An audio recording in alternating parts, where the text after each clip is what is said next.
Hi, hello. டேஃபீஸ் fancy embroidery.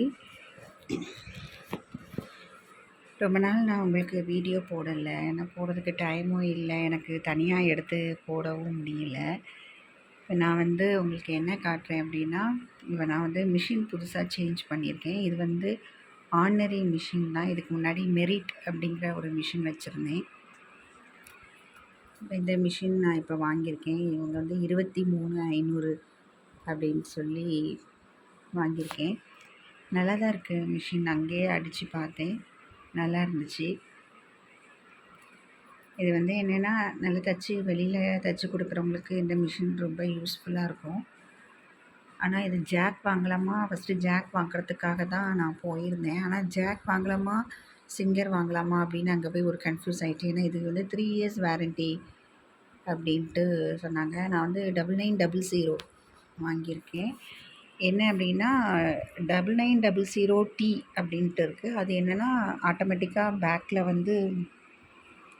இந்த பெடலில் நம்ம பேக் சைடு அமுக்கும் போது அது ஆட்டோமேட்டிக்காக கட் ஆகிடும் போல், நூல் கட் ஆகிறதுக்கு.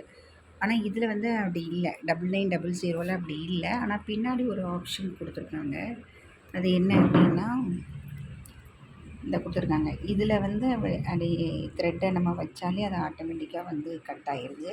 ஸோ இதுக்கும் அதுக்கும் ரொம்ப டிஃப்ரெண்ட் இல்லை. அது 25 சம்திங் சொன்னாங்க, இது 23 வந்துடுச்சு.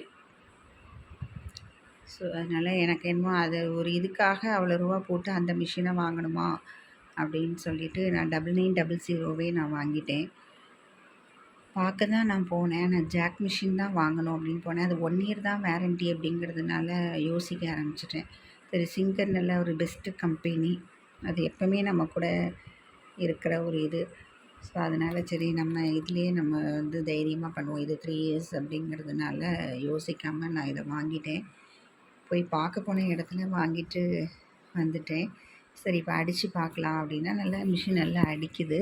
ஸோ லேடிஸ்க்கு நல்ல ஒரு ப்ளவுஸ்லாம் தைச்சி கொடுக்குறவங்களுக்கு இது கொஞ்சம் யூஸ்ஃபுல்லாக இருக்கும் அப்படின்னு நினைக்கிறேன். இதில் என்ன அப்படின்னா,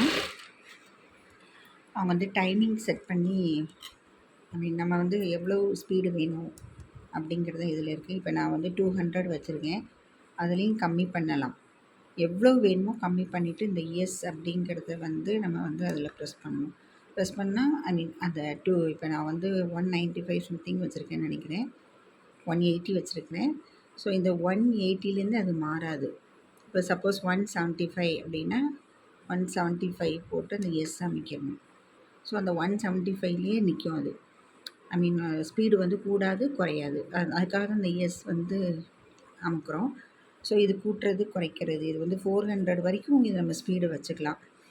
நான் 200 தான் வச்சேன். ஏன்னா இதுக்கு முன்னாடி நான் மெரிட் அப்படிங்கிற ஒரு மிஷின், சாதாரண மிஷின் தான் யூஸ் பண்ணிகிட்டு இருந்தேன். பவர் மிஷின், இந்த மாதிரி ஒரு பவர் மிஷின் கிடையாது அது. நான் மோட்ரு வச்சு தான் அதை அடிச்சிட்டு இருந்தேன். சரி, இப்போ நம்ம கொஞ்சம் யூஸ்ஃபுல்லாக பண்ணுவோம் அப்படிங்கிறதுக்காக இந்த மிஷினை வாங்கினேன். இந்தாங்க 9900. ஸோ உங்களுக்கும் வாங்கணும் அப்படின்னா கண்டிப்பாக தயங்காமல் வாங்குங்க. லேடிஸ்க்கு நல்லா யூஸ்ஃபுல்லாக இருக்கும் அப்படின்னு நம்பி இந்த வீடியோ நான் போட்டிருக்கேன். பிடிச்சிருந்தால் லைக் பண்ணுங்கள், கமெண்ட் பண்ணுங்கள், ஷேர் பண்ணுங்கள். தேங்க்யூ.